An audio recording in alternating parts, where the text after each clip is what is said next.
Right. AP ప్రభుత్వ మాజీ సలహాదారు సజ్జల రామకృష్ణారెడ్డి ఆయన కుమారుడు సజ్జల భార్గవరెడ్డికి హైకోర్టులో ఊరట దక్కింది. కూటమి నేతల్ని గతంలో తిట్టినటువంటి కేసులో సినీ నటుడు పోసాని కృష్ణమురళి వాంగ్మూలం ఆధారంగా తమను అరెస్ట్ చేసే అవకాశం ఉందని సజ్జల రామకృష్ణారెడ్డి ఆయన కుమారుడు సజ్జల భార్గవరెడ్డి హైకోర్టును ఆశ్రయించారు. తమకి ముందస్తు బెయిల్ ఇవ్వాలని కోరారు. ఈ పిటిషన్లపై విచారణ జరిపిన హైకోర్టు ఇద్దరికి ముందస్తు బెయిల్ను మంజూరు చేసింది.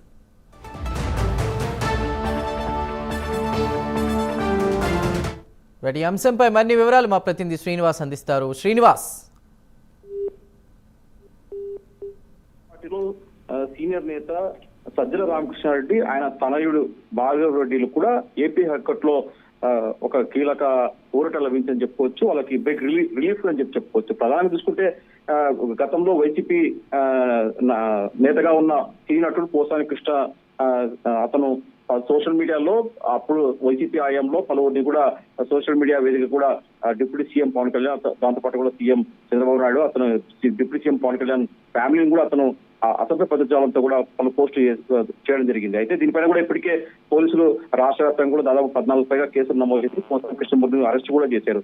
అయితే పోసాని కృష్ణమురళిని పోలీసులు విచారణ చేపట్టారు. ఆ విచారణ కూడా పోసాని ఒక వాంగ్మూలం కూడా ఇవ్వడం జరిగింది. ఆ వాంగ్మూలం ప్రకారం తన స్క్రిప్ట్ డైరెక్షన్ అంతా దీంట్లో సజ్జల భార్గవరెడ్డి అలాగే సజ్జల రామకృష్ణారెడ్డిదే ఉందని చెప్పేసి కూడా అతను పోలీసుల వాంగ్మూలం కూడా ఇవ్వడం జరిగింది. దీంతో పోలీసులు సజ్జల రామకృష్ణారెడ్డిని అతని సజ్జల భార్గవరెడ్డిని కూడా అరెస్టు చేశారని వాళ్ళ ఒక ఆందోళన నెలకొంది. ఈ నేపథ్యంలో వాళ్ళు తమకు బెయిల్ ఇవ్వాలని చెప్పి కూడా ముందస్తు బెయిల్ కోసం కూడా వాళ్ళు హైకోర్టును ఆశ్రయించడం జరిగింది. ఈ నేపథ్యంలో ఈ రోజు హైకోర్టు ఈ సజ్జల రామకృష్ణారెడ్డి, సజ్జల భార్గవరెడ్డి కూడా ముందస్తు బెయిల్ పిటిషన్ పైన కూడా విచారణ చేపట్టింది. వాళ్ళకు హైకోర్టులో ఊరటొచ్చే విధంగా ఈ రోజు ఆదేశాలు జారీ చేసింది. సజ్జల భార్గవరెడ్డి, సజ్జల రామకృష్ణారెడ్డికి ముందస్తు బెయిల్ మంజూరు చేస్తూ కూడా హైకోర్టు ఈ రోజు తాజాగా ఆదేశాలు జారీ చేసింది.